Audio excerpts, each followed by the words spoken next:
நீங்க தினம் பணம் சம்பாதிக்கிறதுலயும் பொருள் சம்பாதிக்கிறதுலயும் உங்க நேரத்தை கழிச்சுக்கிட்டே இருந்தீங்க. அதுல நீங்க உங்க குடும்பத்தையே மறந்துட்டீங்க.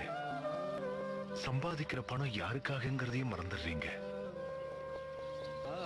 இவ்வளவு சுத்திக்கிட்டு இருக்கிற நீங்க ஒரு நாளாவது உங்க குடும்பத்தோட சந்தோஷமா உட்கார்ந்து சாப்பிட்டிருப்பீங்களா? என்னைக்காவது அவங்களுக்குன்னு நேரத்தை ஒதுக்கியிருப்பீங்களா? வேலையும் பணமும் ஒவ்வொரு மனுஷனுடைய வாழ்க்கைக்கும் தேவைதான். ஆனா அதுவே வாழ்க்கை ஆயிடாது.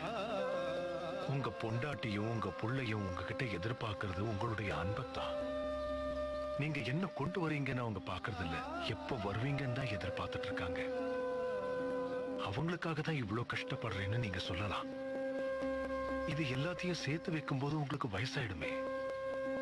உங்க மனைவிக்கும் வயசாயிடும். நீங்க சேர்த்து வச்ச பணம் யாருக்குன்னு யோசிச்சீங்களா? ஆண்டவன் கொடுத்த வாழ்க்கையை கண்மூடித்தனமா தொலைச்சிட்டு நிப்பீங்க.